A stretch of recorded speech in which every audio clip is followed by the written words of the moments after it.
Good morning and welcome. Patriot Radio News Hour. Joe and Jason on a Hump Day Wednesday as May is coming to a close. And, of course, the debt ceiling continues to rage on. You know what? It has to be the most boring thing ever. They act all dramatic and we're so far apart and crying and whining. And then, yesterday, I told everyone yesterday, they're arguing about $130 billion. And I know, hey, listen, let's not, $130 billion, that's a lot of money. Just not a lot of money when you think about the government spending almost $8 trillion. It's nothing. It's really, just to look good on TV. The Republicans, we're budget conscious. Give me a break. Okay, you're just as bad. The Democrats they're just as bad. They just want to spend way more money and they want to just spend it differently. But this is why you got to put gold and silver away, because you know what? The central bank has enabled these clowns to do all of this stuff.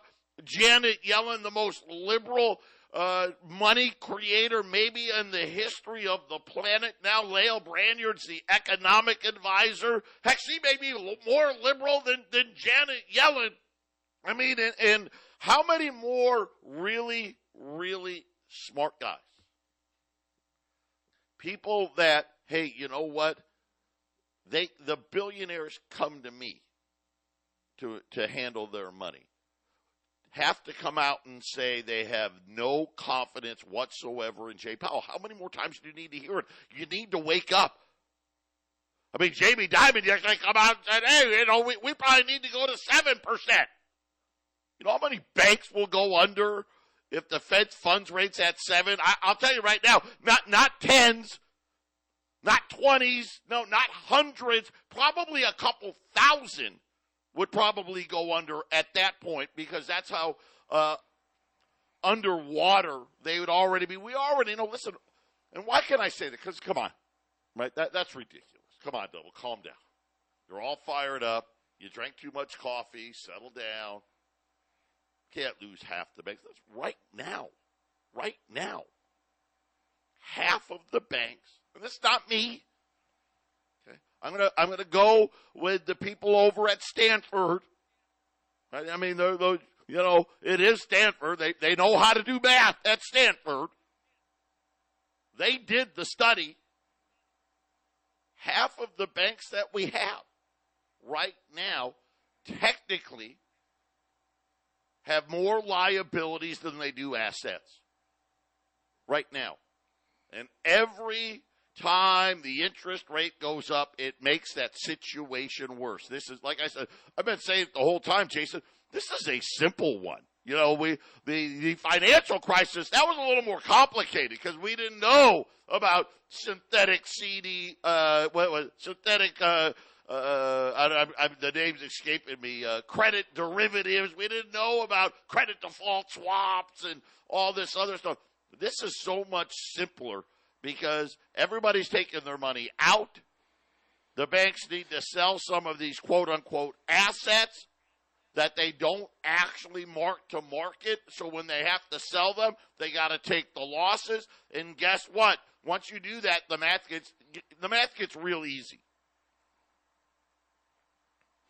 Yeah, you talk about the banks that are over leveraged. I mentioned that as of third quarter of 2022, there was 722 banks that were 50% underwater, so to speak, with their assets, Joe. So you're right about if you raise the rates, that number probably gets bigger than 722 very, very quickly. But as of third quarter last year, that's a couple of quarters ago, right? There was 722 banks that were more than 50% underwater with their assets on their sheets. So it's going to be a bumpy ride, so to speak. And just look at that was 4 quarter-point rate hikes ago, right? So It went from 700 to over 2,000. Now Jamie Dimon saying, "Hey, we need about 8 more quarter-point rate hikes." Yeah, that dog doesn't hunt, not even close. That's why you got to put your gold and silver away 800-951-0592. AllAmericanGold.com is the website. When we get ready to come back from the break, I don't know what's going on in the oil markets, but this oil inventory was a complete disaster. We'll talk about where we are in gasoline supplies, where we are in diesel supplies. Once again, the Biden administration continues to pump oil out of the strategic oil reserve. I mean, last week they went on TV, told them, well, we're going to buy 3 million barrels of oil for the reserve. Yeah, nah, that didn't happen. And then delinquencies on subprime, here's that word again. It's just a subprime problem. Subprime auto loans. Talking about numbers, the worst, well, I got to be careful here.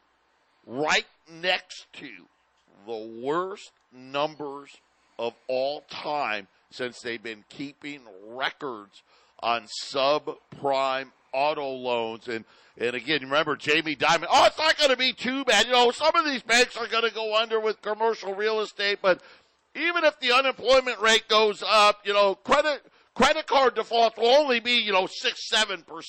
I'm going to tell you right now, the banks can't take that type of hit, but he's kidding himself if he only thinks 6 or 7%. This is not a situation to be messed with here. The Dow suffering losses again today. We'll get you all updated on all of this and more when we return.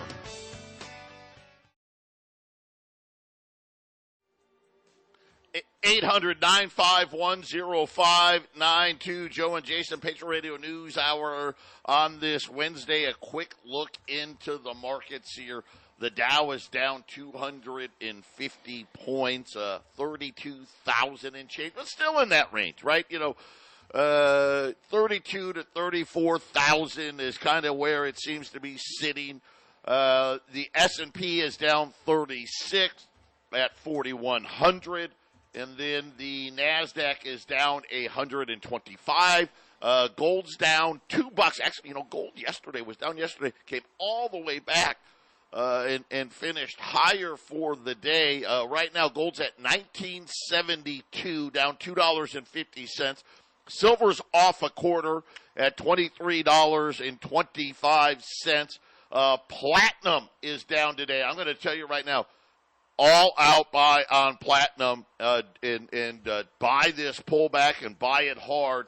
I got 1 ounce platinum maple leafs. 1 ounce platinum maple leafs at $1,225. So if you're looking at adding some platinum here, platinum all the way down to, $1,030. Buy that up. If you're looking for something else to do, listen, you just heard what we talked about. Right? We just, the comments, these bizarre comments out of Jamie Dimon that seemingly make no sense. What is going to happen with interest rates, right? Are we really going to 6 or 7% Fed funds rates? Is the S&P really going below 2,000, the Dow below 20,000, or are we going to just live with sky-high inflation? That's to be debated. But when you're looking at getting your money out of the banking system, you got to consider why refi. You absolutely do. Up to 10.25% return. It's not correlated to the stock market. Doesn't care about comments from Jamie Dimon or Jay Powell or any other Fed person. Doesn't care about debt ceilings. InvestYRefi.com. That's the word invest, the letter Y, REFY.com. Or call them at 888-YREFI24. And just remember, you got to have at least $50,000, and you can use an existing IRA. But Jason, really, really interesting. The oil inventory reports. I'll break them down. So you get two of them. You get one from the API. That is a private survey. And then you get one from the government, the Department of Energy. The API comes out late. That comes out late Tuesday afternoon. So this came out like 2 o'clock, something like that, 2:30 yesterday. Crude stocks down 6.8 million barrels. They were expecting a build of about 800,000 barrels. Gasoline stocks down 6.4 million barrels. Distillate stocks down 1.7 million barrels. Cushing, Oklahoma stock was up 1.7. Well, guess what? That was almost the exact amount the government pulled out of the strategic oil reserve. So keep that in mind. The government came out this morning. Crude stocks, I don't even know if this is possible, down 12.5 million barrels. Gasoline stocks down 2 million barrels. Distillate stocks down 560,000. Cushing, Oklahoma, up 1.7 million barrels. Kind of funny how those were the two numbers that were agreed upon between the two reports. But here's what we need to know. Obviously, that's not a good situation. But when we look at gasoline inventory levels, for this time of the year, this is the lowest level in gasoline stocks going back to 2014. Distillates, that's your diesel, that's your jet fuel. The lowest amount of distillate stock for this time of the year going all the way back to 2005. And Jason, oil has been rallying the last few days here back to about $75 a barrel.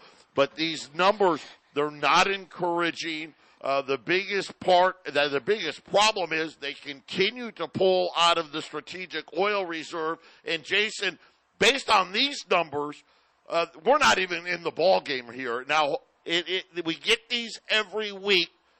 Let's hope this isn't a trend. Well, I do remember last year when some big wigs took out some bets, right, Joe, that oil would hit $120 a barrel.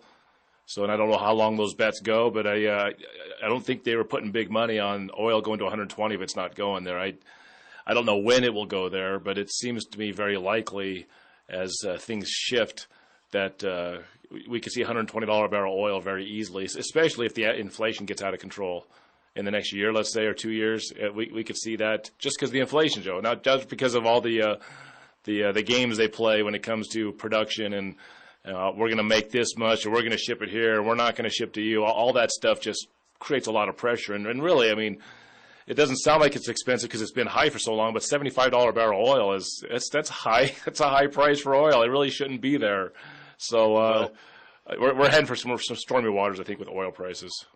You brought up a good point because here's the problem with $75 oil. Drilling rigs. That's, hey, are we going to have more oil or less oil 6 months from now? The drilling rig counts continue to drop, which is not a good sign. We know that we could produce a lot more oil if we just incentivized it, but we're doing the exact opposite. And now, hey, if oil's not $85 or $90 a barrel, these companies are like, well, then we're just not going to put the drilling rigs out there. And again, it's inflation because everything else costs so much more money. It just stands to reason. Hey, at 70 or 65, whatever, we're not going to drill because it's not worth it because everything else is so expensive. It's not a good sign, obviously, for inflation coming down, right? That's really the big thing inside of these numbers. Inventory levels are low. Demand, it's still there. And now the biggest form of supply, right? It's going down, right? Hey, we're going to pump less oil. Obviously, if oil spikes, you know what they'll do. They'll throw a bunch of drill rigs in the ground if oil spikes. But again, it's not a great picture when we talk about inflation. Mortgages, we got information there, down again. Applications to buy homes down another 4%. And this is a weekly number. That's a big drop when you talk in a week, 4% in a week. You do that for 10 weeks, you're down 40%. They say 30-year fixed mortgages has risen back above 7%. And it's affordability and lack of homes out there. The rent numbers. This is another one that went the wrong direction today. According to Zillow and others, rents are back on the rise, Jason. I mean, it's hard to figure. I was hoping that would be the one saving grace for inflation if these rents started falling, because shelter's such a big part of it. But apparently rents are back on the rise again. There's no reason for rents to go down, Joe. I mean, unless there's an overabundance of homes and apartment buildings for everyone to choose from. It's never been a problem that the demand is too high. It's just that there's not enough supply to keep up with the demand. And so we should have a housing price crash right now. We should have the housing prices going down. We should have rents going down because there's homes and apartments available, but they just aren't, and so every market's different. I'm not a real estate expert, so to speak, but I keep an eye on it. And why would rents go down? There's no reason for it. And I know in the area I'm in, there's rents are not going to go down. They're going to go up. And housing prices are staying stable. So why would rents go down, Joe, right? It's just not logical at this point in time. And with inflation, once again, just like the oil rig thing you're talking about, with the inflation, the guy who is renting out the house or building the house or selling the house, they need more money to do what they're doing. That's going to make you, the renter, have to pay more. It's not like the guy that's renting to you is giving you a break and he's having you rent from him at a loss. You have to cover his expenses. So once again, inflation, if it doesn't go away, rents will continue to go up. Yeah, and oh man, I just don't know. This picture is we're supposed to be getting more clarity, and we're just not. We're just not. If anything, we're getting more of this box that we kept talking about, which is higher inflation with a slowing economy. Today we got Abercrombie and Fitch and Kohl's today. Kohl's, like everybody else, sales down. Now Kohl's did a better job of maybe controlling inventory. They turned a small profit for the quarter. But again, same-store sales down 3 to 5%. Now, Abercrombie, they bucked the trend. They think sales, now we'll see, but they think sales when they go up 1% at Abercrombie and Fitch. But when you look at the retailers, we've heard from almost all of them now, right? We've heard from Walmart. We've heard from Home Depot. We've heard from Lowe's. We've heard from BJ, which is, the little brother to Costco and Kohl's.